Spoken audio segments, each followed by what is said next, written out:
After studying this module, you shall be able to know about the functions and features of Finance Commission in India, learn about the terms of reference of various finance commissions, and understand the major recommendations of the 11th, 12th, 13th, and 14th Finance Commissions.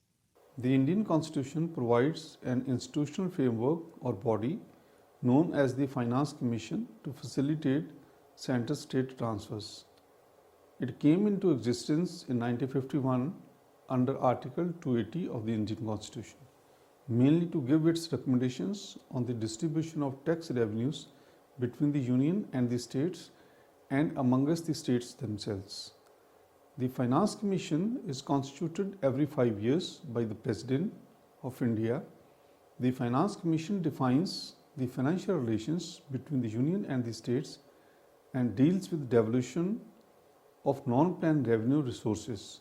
It aims at redressing the vertical imbalances between the taxation powers and expenditure responsibilities of the centre and the states, respectively, and equalization of all public services across the states.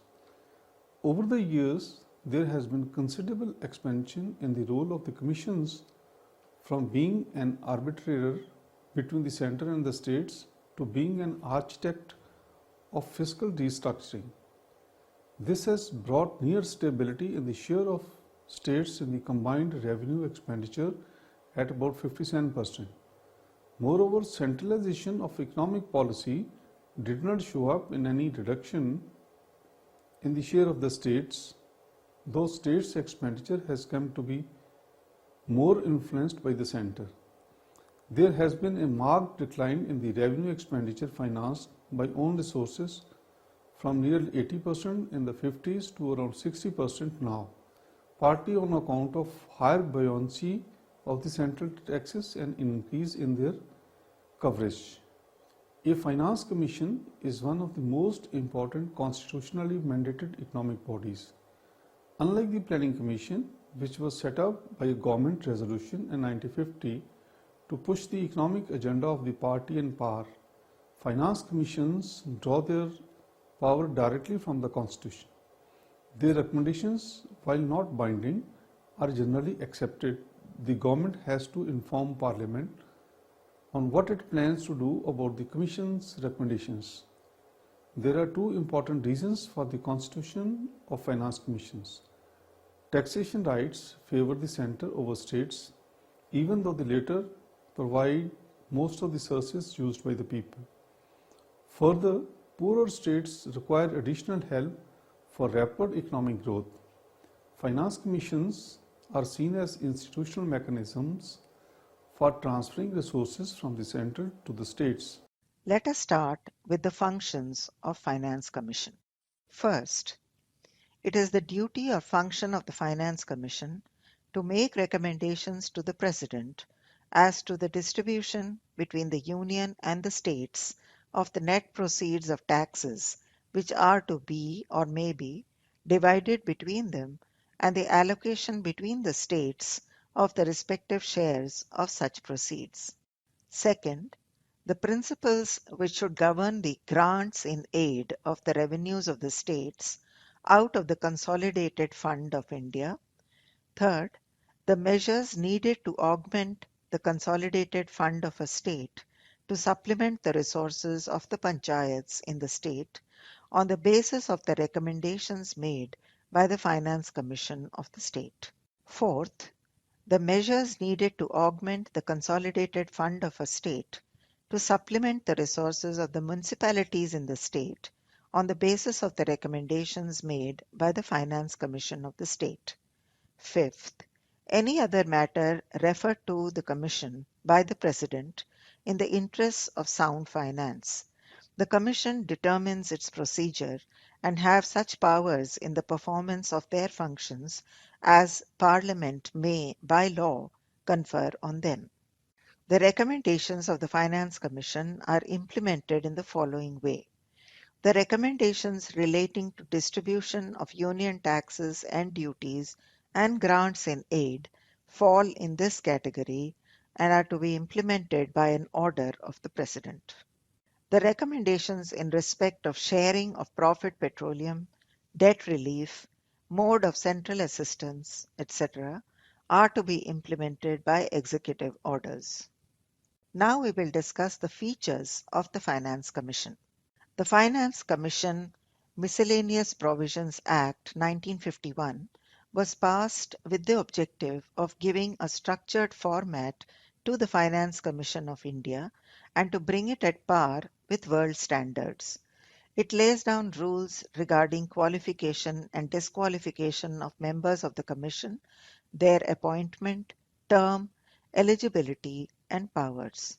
Qualifications of the members. The chairman of the Finance Commission is selected among people who have had experience in public affairs. The other four members are selected from people who are or have been or are qualified as judges of High Court, or have the knowledge of government finances or accounts, or have had experience in administration and financial expertise, or have special knowledge of economics. A member can be disqualified from being a member of the Commission.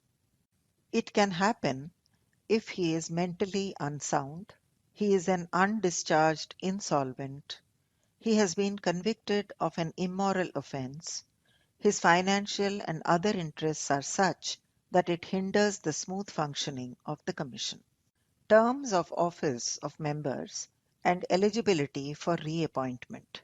Every member will be in office for the time period specified in the order of the President, but is eligible for reappointment provided he has, by means of a letter addressed to the President, resigned his office. Salaries and allowances of the members. The members of the Commission shall provide full-time or part-time service to the Commission as the President specifies in his order. The members shall be paid salaries and allowances as per the provisions made by the central government. Now we will try to analyze the working of the Finance Commission of India.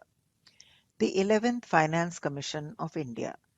The 11th Finance Commission was appointed by the President on 3rd July 1998 for the period 2000 to 2005.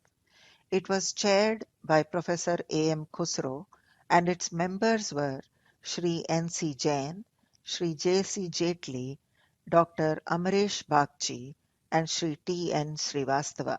Terms of reference. The Commission was required to make recommendations to the President with regard to the following. First, with regard to Chapter 1 of Part 12 of the Constitution, the distribution between the centre and the states of the net proceeds of taxes and the allocation between the states of the shares of these proceeds. Second, the principles governing the grants in aid of the revenues of the states out of the Consolidated Fund of India, and with regard to Article 275, the sums to be paid to the states which are in need of assistance by way of grants in aid of their revenues for purposes other than those specified in the provisos to Clause 1 of that article. Third, with regard to the recommendations made by the Finance Commission of the state, the measures needed to augment the consolidated fund of a state to supplement the resources of the panchayats and municipalities in the state. Fourth, suggestions for a restructuring of the public finances so as to restore budgetary balance and maintain macroeconomic stability. Let us now discuss the major recommendations of 11th Finance Commission. First, the total share of the states in the net proceeds of the central taxes and duties would be 29.5% for the next 5 years. With regard to the revenue deficit grants to the states, a lump sum amount of 110 billion in the central budget, that is 2000 and 2001, was to be allocated.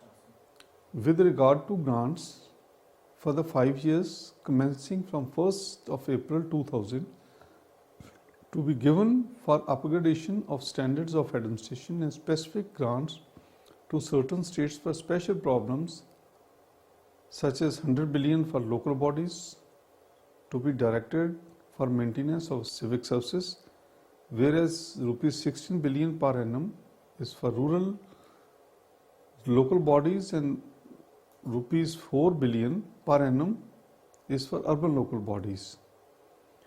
With reference to grants and aid under Article 275, subclause 1 of the Constitution, which amounts to a total of 353.59 billion for the period 2000-2005, was to be provided to 15 states which will have deficit non-plan revenue account even after devolution of central tax revenues equal to the amount of deficits assessed during the period 2000-2005.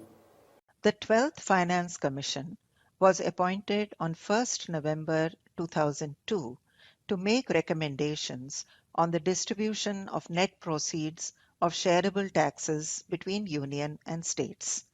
The Commission was headed by veteran economist of India, Mr. C. Rangarajan. The Commission submitted its report on 30th November 2004 and covered the period from 2005 to 2010. The Commission was required to make recommendations to the President with regard to the following. 1. The distribution of net proceeds of taxes between Union and states, which are to be divided under Chapter 1, Part 12 of the Constitution. The policies required to increase the consolidated fund of states on the basis of recommendations made by the Finance Commission of States to supplement the resources of municipalities and panchayats in the state. In making the recommendation, the Commission shall have its regard, among other considerations, to the resources of the Union Government and State Government for 5 years, starting from 1st April 2005, on the basis of the total tax and non-tax that it was likely to receive by the end of 2003 to 2004. The demand of the resources by the central government, in particular the need of expenditure on civil administration, internal security, defense, and other committed expenditure and liabilities. Now we will discuss the major recommendation of the 12th Finance Commission. For macroeconomic stability, the total fiscal deficit for center and the states was to be reduced to 3% of the GDP, and the total tax GDP ratio of both the center and the states was to be increased to 17.6% of the GDP in 2009-10. The revenue deficit for the center and the states combined was to be reduced to 0 by 2008. Interest payments relative to revenue receipts were to be brought down to 28% and 15% in the case of center and the states respectively. States were to follow a recruitment policy in a manner so that the total salary bill relative to revenue expenditure net of interest payment did not exceed 35%. The system of lending was to be brought to an end. The long-term goal should be to bring down the debt GDP ratio to 28% each for the center and the states. For distribution of union tax, the total share of the states in the total shareable central taxes was to be fixed at 30.5%, and the share of the states was to come down to 29.5% if the states levied tax on sugar, textiles and tobacco. The indicative amount of overall transfers to states was to be fixed at 38% of the center's gross revenues receipts. For grants to local bodies, the total grant that will have to be given to the states for Panchayati Raj institutions and local urban bodies for the period 2005 to 9 was to be rupees 200 billion and rupees 50 billion respectively.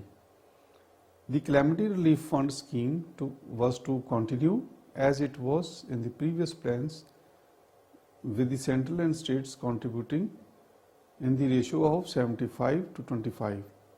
The size of the fund to be rupees 230.33 billion for the period 2005 and 10. Central government not to act as an intermediary for future lending to states, except in the case of weak states which are unable to raise funds from the market. In case of grants and aid to the states for the period 2005-10, the total non-planned revenue deficit grant of rupees 568.56 billion was recommended to 15 states, and the total grant of 101.72 billion was recommended for 8 educationally backward states. A grant of rupees 150 billion was recommended for building roads and bridges, which was in addition to the normal expenditure of the states, while the grants that is recommended to the states for maintenance of public buildings, forest, heritage, conversion and specific needs of the states was rupees 5 billion, rupees 1 billion, rupees 6.25 billion and rupees 71 billion respectively. The 13th Finance Commission of India. The government on February 25, 2010 presented the 13th Finance Commission's report 2010-15 in the Parliament. The 13th Finance Commission, under the chairmanship of Mr. Vijay Kelkar, submitted its report to the President on December 30, 2009. The Commission is required to make recommendations to the President with regard to the following. First, review the state of finances of the Union and the states, keeping in view the operation of the States Debt Consolidation and Relief Facility 2005 to 2010 DCRF, and suggest measures for maintaining a stable and sustainable fiscal environment consistent with equitable growth. Second, review the present arrangements as regards financing of disaster management with reference to the National Calamity Contingency Fund and the Calamity Relief Fund and the funds envisaged in the Disaster Management Act 2005. Third, assess the resources of the Centre and the State for the 5-year period, taxation efforts and the potential of additional revenue mobilization, demands on the resources of the central government, the requirement of states to meet the non-salary component of maintenance expenditure on capital assets and plan schemes, with the objective of not only balancing receipts and expenditure but also generating surpluses. Fourth, analyze the need to ensure commercial viability of irrigation and power projects, departmental undertakings, and public sector enterprises through various means, including levy of user charges and the adoption of measures to promote efficiency. Fifth, take into consideration the likely impact of the proposed implementation of Goods and Services Act (GST) with effect from 1st April 2010, including its impact on foreign trade. Sixth, consider the need to improve the quality of public expenditure to obtain better outputs and outcomes, along with the need to manage ecology, environment, and climate change consistent with sustainable development. Major recommendation of the 13th Finance Commission. The share of the states in the net proceeds of the shareable central taxes should be 32%. This is 1.5% higher than the recommendations of the 12th Finance Commission. Revenue deficit is to be progressively reduced and eliminated, followed by revenue surplus by 2013-14. Revenue accruing to a state is to be protected to the levels that would have accrued to it had service tax been a part of shareable central taxes, if the 88th Amendment to the Constitution is notified and followed up by a legislation enabling states to levy service tax.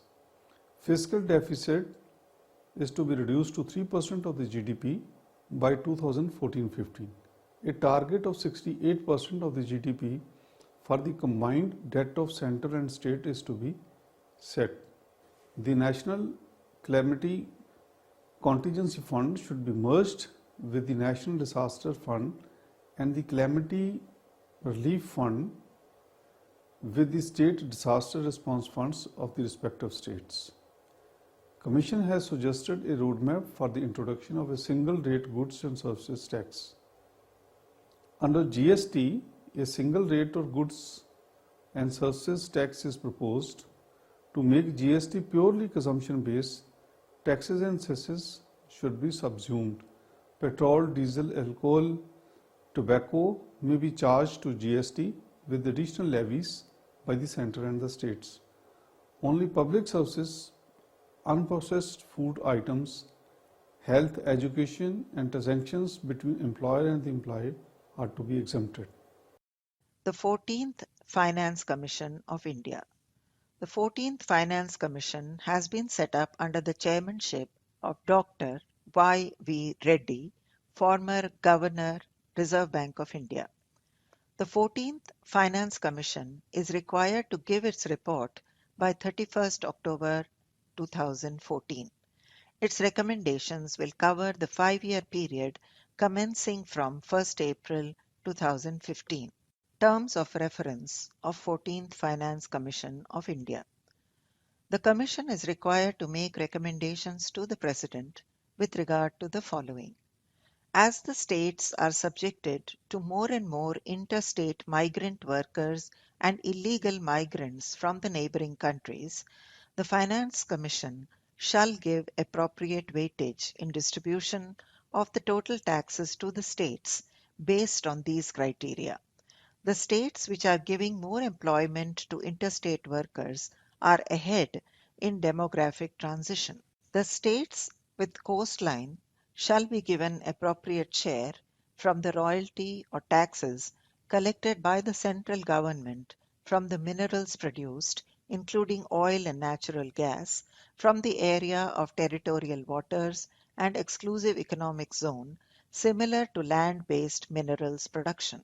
Apart from its recommendations on the sharing the tax proceeds between the center and the states, which will apply for a 5-year period beginning April 1, 2015, the Commission has been asked to suggest on pricing of public utilities such as electricity and water in an independent manner, and also to look into issues like disinvestment, GST compensation, sale of non-priority public sector undertakings and subsidies. Measures for maintaining a stable and sustainable fiscal environment consistent with equitable growth, including suggestions to amend the Fiscal Responsibility Budget Management Acts. With regard to debt-stressed states, the Commission has been asked to suggest steps for augmenting revenue of states which are lagging. Review the present arrangements as regards financing of disaster management with reference to the funds constituted under the Disaster Management Act 2005 and make appropriate recommendations thereon. Estimate the quantum of subsidies needed to keep growth both sustainable and inclusive. Insulate pricing of power, irrigation, drinking water, and public transport from politics. Make public sector enterprises competitive and market oriented.